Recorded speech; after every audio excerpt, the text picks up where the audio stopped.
the recording. This is our May office hour. We have Sandy, Liz, and Christy here. Maybe we'll shoot for a half an hour on this one because we all have a lot going on, right? Right. Yes. So let's talk about some of the things that you guys want to jump into. Liz has a big thing going on. She has decided to move forward with a draft. She's looking for beta readers. Christy is interested in that and asked a question on email about what Liz might be looking for.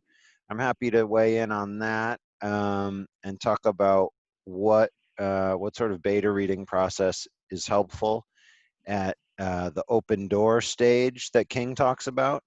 And Christy has been having a heck of a time developing a story for a class and trying to figure out what to follow, feedback from the instructor or from the students in the workshop. And maybe there's some questions around that. But where should we begin? Christy has an interesting dilemma, much like I'm having in the writers program, about who do you take your comments from, instructor or students? Because the students are the potential readers and they mean well, but I find that sometimes I think the comments and the things that they expect are kind of not really appropriate. You know, they want to know everything there is to know about everything in the first chapter kind of thing. And the instructor will then usually just break things down in a reasonable, normal way. So I've been suffering through that dilemma.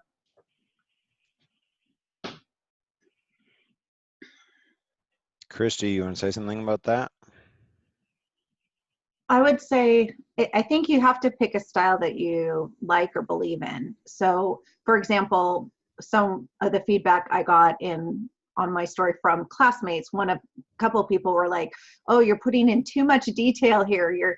I don't need to know what kind of bread they eat. And that's not exactly what it was, but it made me think of Seth, who you've told us that you want to know what kind of bread they're eating. So I think you do have to decide what kind of style you want to buy into. I buy into that a little bit more detail that makes it feel real to the reader is something that I'm striving for in what I write. So to me, that kind of feedback isn't useful because I disagree. And it's not like I spent a paragraph describing like the protein how many levels of grams of protein were in the bread. I just, gave a little bit more detail than that person wanted. So I think sometimes you have to be able to separate that. As far as, when you get so much feedback, I do think it's a challenge to really figure out.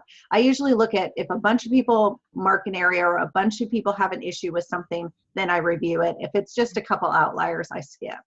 Yeah. And the part of the beauty of an extended class too is that you get to know the other people in your class.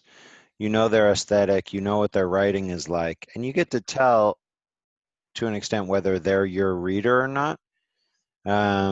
And sometimes they either just have a similar taste as you or they don't. And that winds up being really important. Like, you're not going to listen to everyone in the workshop, and that's fine. Like, I see some people sort of studiously trying to write down everything. And it's good sometimes to write things down, but there's also something freeing and sort of organic about just listening to the discussion and then taking in what really lands there for you afterward. I disagree with taking the notes, though. I get distracted if I start watching people's faces and expressions, and then that kind of leads me down a path like, well, do they really think that, or does everybody feel that way? And if I take notes, then at least I'm like, okay, I'm focused on what they have to say. I don't necessarily go back to those notes, but it helps me process what everybody's saying. No, I think acting like you're writing notes is perfect, because then you're not looking at people and they can't read your expression, and you don't start like hating people's faces if they say something. So yeah, taking notes is great as a cover, and as long as you don't feel like you're trying to like write down every single thing that comes out, or trying to remember everything. You can write like, oh, that person is terrible, I don't like that person, or something like that might be useful sometimes. Hate to say it, but it's true. I recently read this other girl's piece and was giving feedback on it, but I was really conscious of trying to look at it from a consumer's perspective and not from a writer's perspective. And I Yeah. think that's something that, you know, we have these workshop pieces and we put on our writer hat and we start breaking them all to hell and start, you know, critiquing all the things. And I was really conscious when I was giving her feedback of not doing that, because she's going to have a different writing style than I do, and you know, that sort of thing. But like, if I was just looking at this cold without being a writer, what would I think? And so I really tried to frame my comments and takeaways from that angle.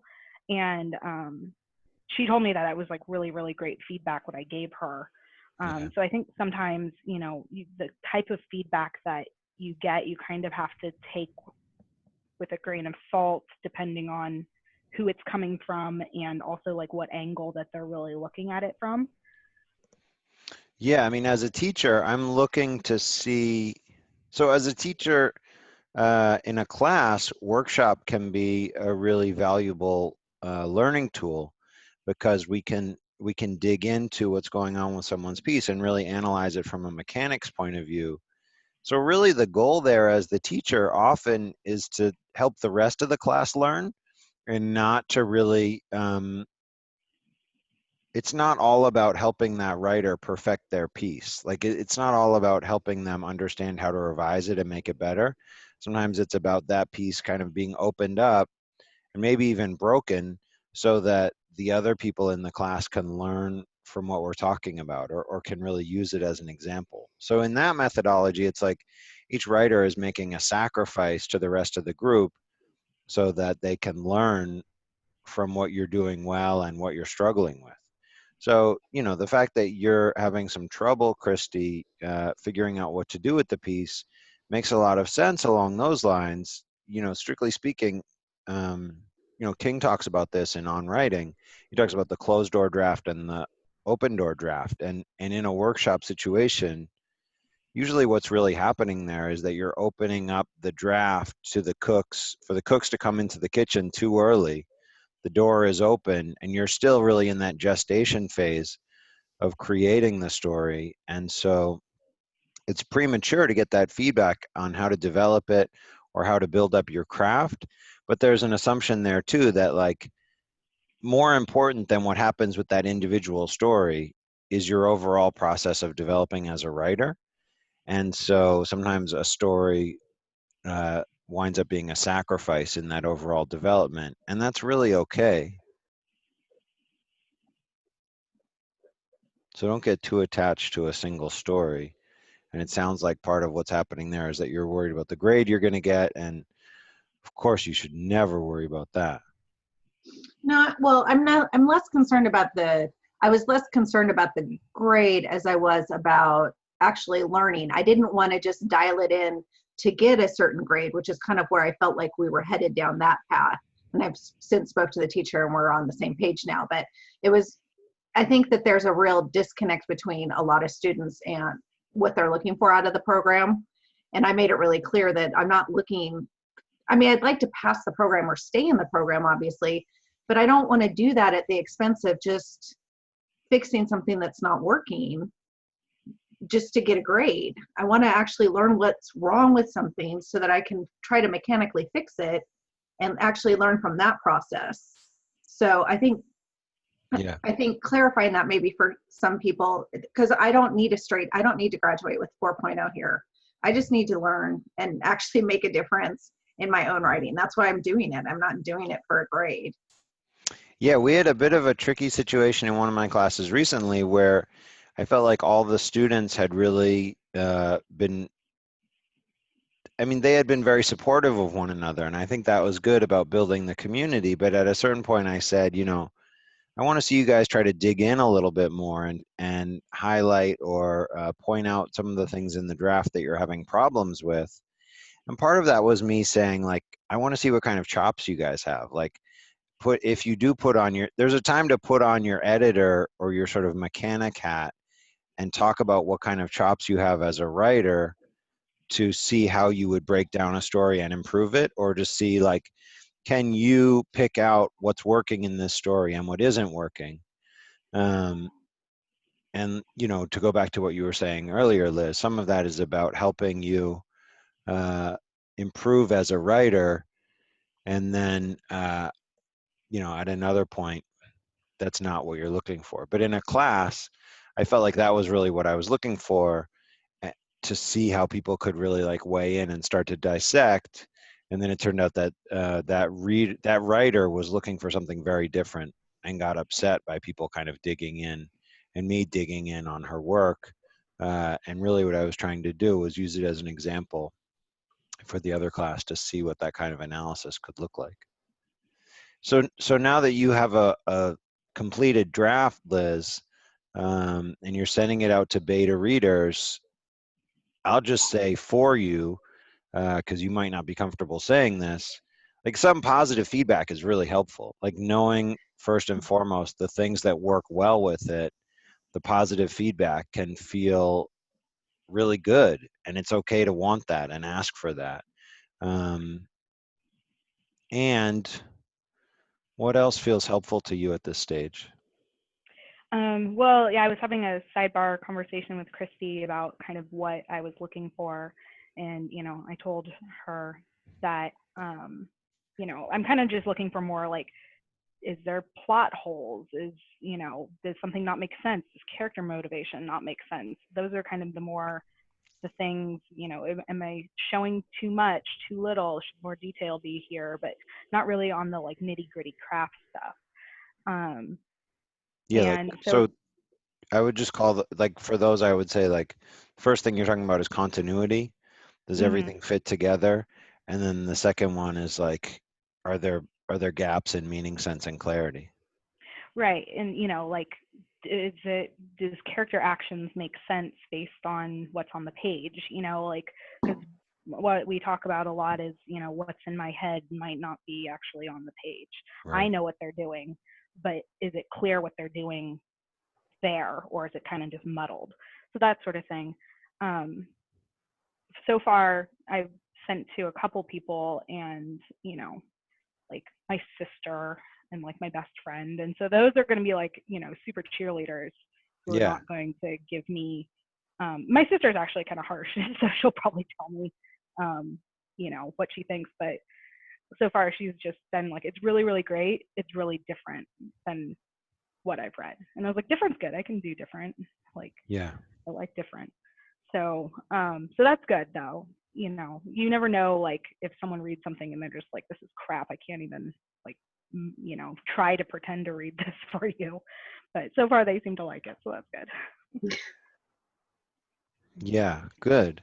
Yeah, I mean, there's definitely a place for cheerleaders. And I think that, you know, if we go back to that Peter Elbow essay that we read, the teacherless writing class, there's a lot in there that's helpful just as like a general, you know, the basic principle there is like show the writer what happens in your head as you read it, and just show him like what the experience, show him or her what the experience is like of getting this piece as a reader, because the writer really doesn't know what's like, if all you have is what's on the page, that's an experience that the writer can't have anymore. The writer's got Mhm. so much more in their head. So just having that reader feedback of like, this is what happened when I read this stuff on the page. This part was fun. I was in scene here. This part I got kicked out. This part I didn't understand. This part I had this question. You know, that kind of stuff I think is just really helpful in terms of honesty and not trying to do any copy editing or redo someone's craft, but like just that really honest uh, reader experience that shows the mirror of this is this is what the words on the page did to a person who's reading it. Yeah. So the feedback that I was giving that other girl that I met in that workshop thing, I went with Brett. Yeah. So she gave me the first 10 chapters of her YA novel, and I read it, and it took, That was I read it great that you twice. did that for her. That was really nice. Yeah, yeah. Well, I feel, pay it forward, and karma will help pat me on the back someday. The universe got you. Yeah. So, but I told her, and the feedback that I gave her was, I really, really love the story. I think it's so creative. These are the parts that I really like. This part is really great. I haven't seen this before. I love this scene, that sort of thing. But overall, the writing style was kind of dreamlike, and I didn't remember the second time around what the world was like when I read it. And then I really dug into why that was, and it was because she was saying things like there wasn't enough description, or there wasn't enough in the body. So she has these like dance scenes where the characters are dancing, but we don't actually see what they're doing with their bodies ever. She just tells us that they're dancing, doing ballet or whatever. But I was like, I felt like I didn't, like, everything glossed over without any concrete details. And then I couldn't remember what I had read before, because it was just like, and then they danced, and then I went on up to the street, and then I did this. And so, my feedback to her was like more concrete details to really ground me. And it's funny because that's what we talk about all the time, about like grounding in body. And now I'm like teaching others. So, so that was great, because then, if I recognize it in others, maybe I could recognize it in my own work too. Yeah, I mean, I think that's how the learning curve works, is that like it's easier to see, once you're learning about something like that, it's easier to see it happening in someone else's work. Totally. And then you can learn how to see it in your own work. So that's really exciting that you were seeing it in her work. Yeah, what was that like? Because we've been talking about that so much. I know. I was like, Seth should see this, because this is exactly what he's been harping on me for. But how does, so as a reader, like now that you're seeing that, what does it feel like? Well, because I could tell what was in her mind wasn't on the page. In her mind, everything was really painted, because it was a very intricate, there's magic systems, there's all sorts of stuff going on. A very complicated world. And I could tell that it just wasn't getting there on the page exactly. But like the potential for it was there, like it was just, okay, when she goes up onto the street, what's she seeing? Like there was just some generalizations, like, oh, well, they're under some sort of dome and there's like some spires or something like that. But, like, what is she seeing? Who else is on the street? How crowded is it? Like just give me a sense of the world more. Because when I read it, it just kind of glossed over everything and I didn't really remember. But like more details about like, maybe she sees a guy with like this certain type of outfit, or, I really get a sense of the world that way through the details. Yeah, you're like, I want to see what's going on here. I want to be able to visualize this, and there's not enough. That's the reader-writer curve thing, remember? Where it's like the writer's not giving enough energy, so the reader is like, I have to get all the way over here, but I don't have enough to do it. It's just like that example we were talking about with your fire dragon. Like I was reading a scene by Liz, and this woman is casting some sort of spell, and it's like a fire dragon came up from the floor. And like a paragraph later, I was like, wait, there's a dragon here? And Liz said, well, yeah, it's a fire dragon. Everyone knows what that is. I felt like, no, I don't know what that is. What is that? Oh, it's a dragon made out of fire. Oh, it's a dragon made out of fire. Well, yeah, tell me some more words.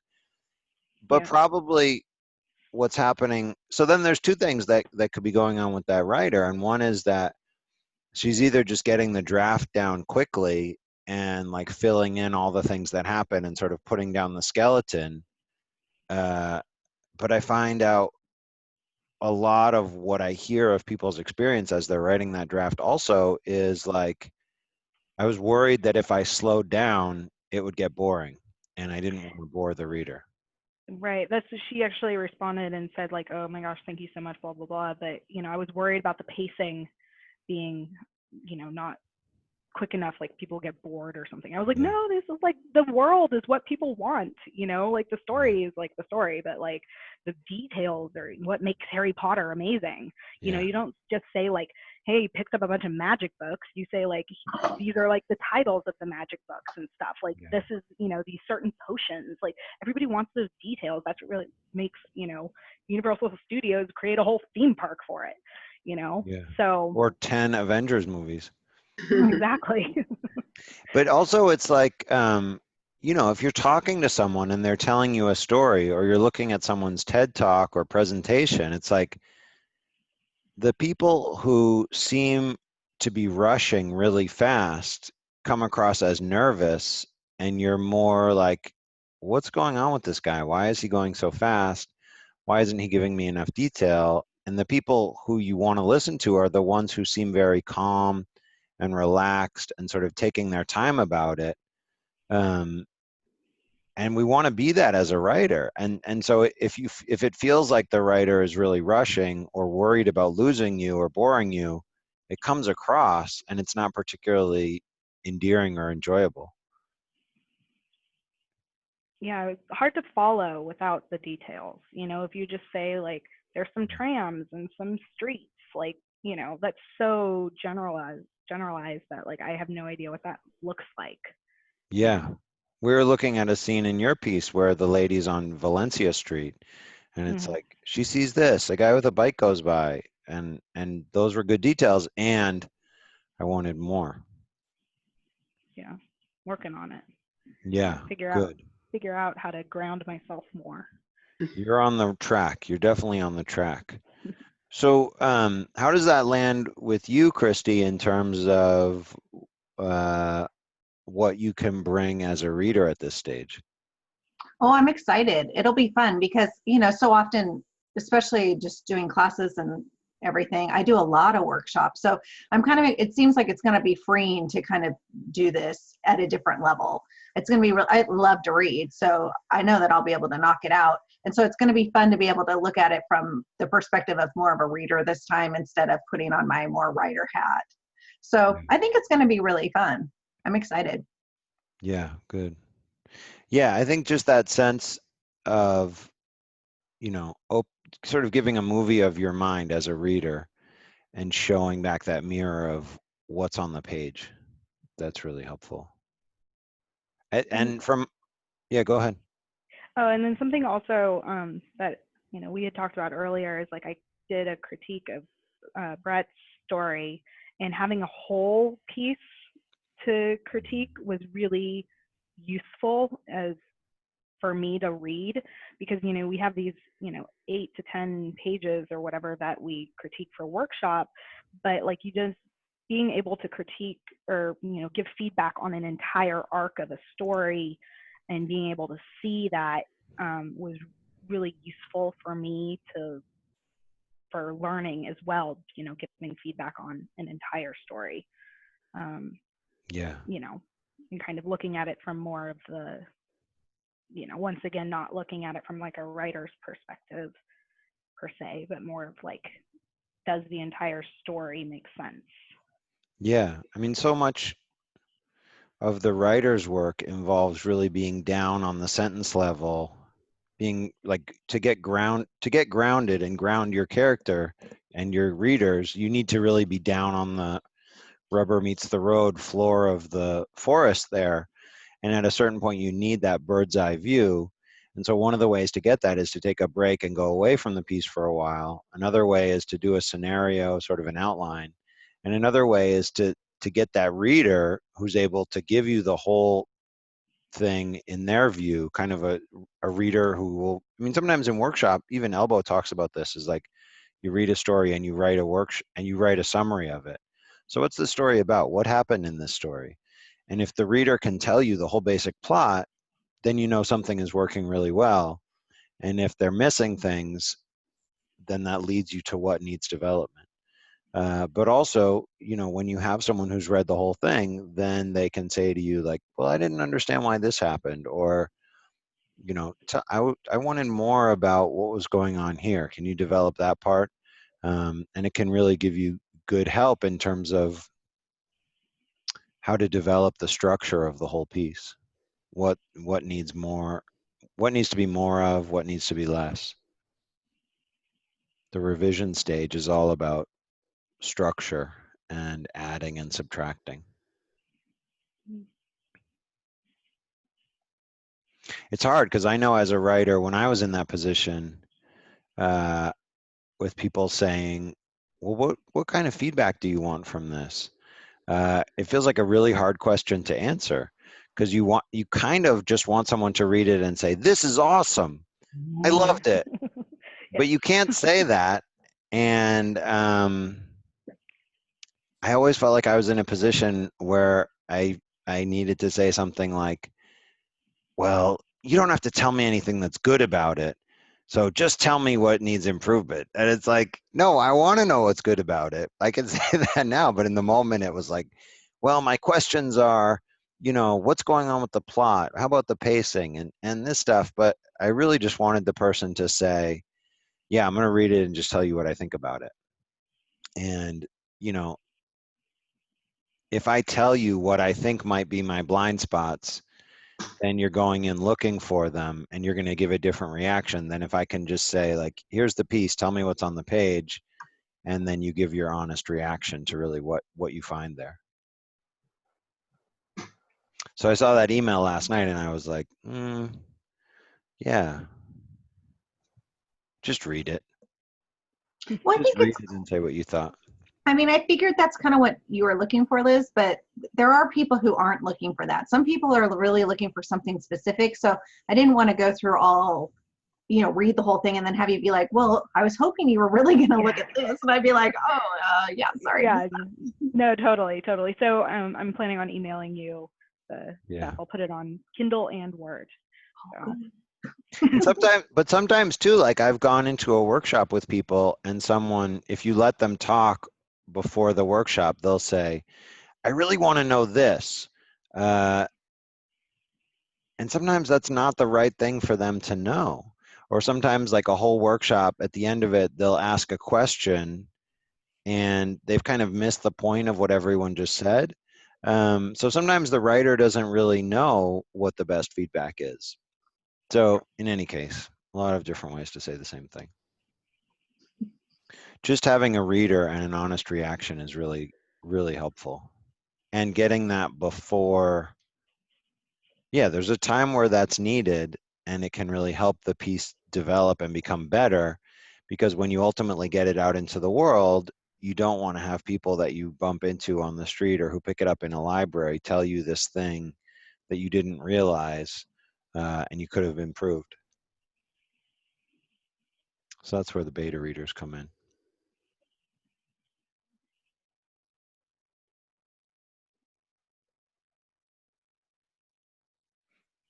I had a point where I needed a police officer beta reader and I didn't get one.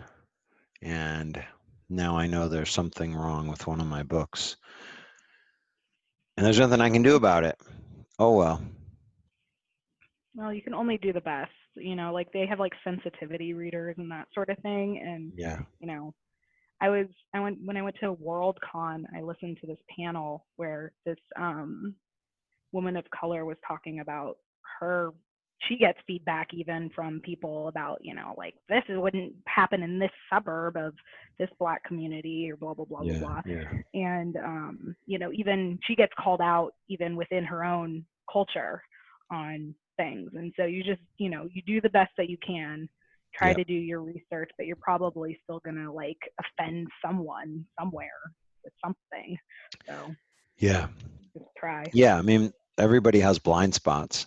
And so the more readers you have, the more, hopefully those are all covered. Yeah.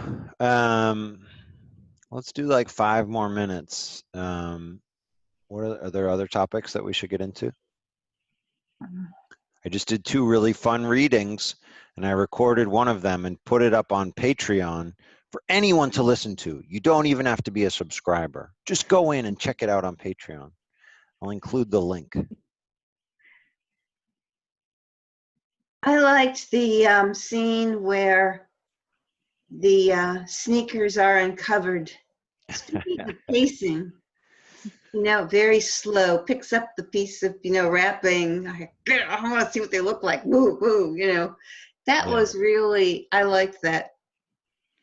That part was fun. They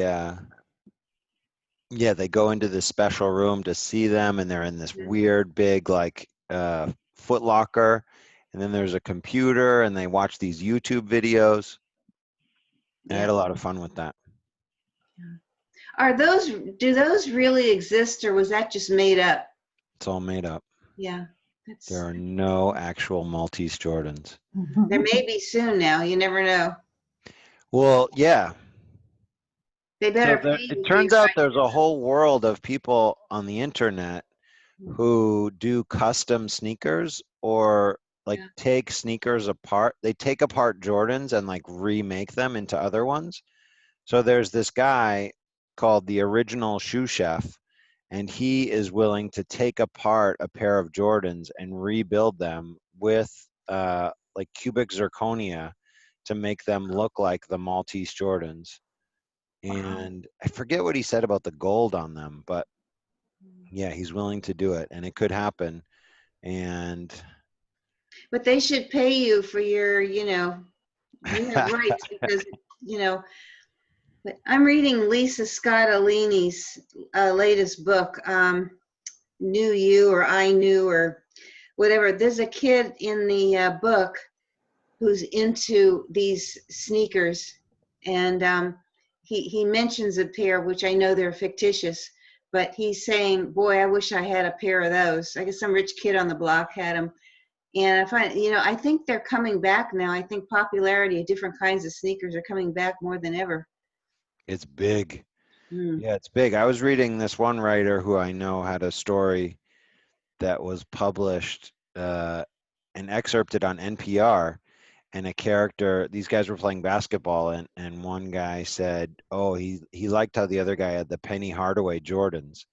And I emailed him and said, there were never any Penny Hardaway Jordans. And his response was something like, where can I meet you to punch you in the face? I think a lot of It was very helpful. like television shows is if you don't have something right, a police situation or whatever, it's fiction, it's a book. So what's the difference? Why? I mean, I watch these medical dramas, Grey's Anatomy and all, and I spent a lot of my life working in hospitals. And if they portrayed scenes in emergency rooms like they really happen, people would be falling asleep. So, Yeah, and every time you talk to police officers, they can tell you a million things that TV shows get wrong about how cops carry their guns or do oh anything. yeah, I wouldn't worry about it. Yeah, so we have the right to do that as well. Mm-hmm. Tish, welcome. Hey, Nice to see you. And we're also just about to wrap up. Oh, So okay. it's good that you're here. Nice I'm to always late. Normally we go for an hour, but today we're going to go short because I got to pick up the kid. And we had some good conversations. The recording will be out soon. Okay. And we talked about some excellent stuff. Thanks, everybody, for coming. Okay. I will see you next month on the first Thursday, which is the 6th of June. We'll be here on the 6th of June, and I'll see some of you other folks in workshops soon or at the East Hampton Library. Okay, take care. Thank you. Have a good one.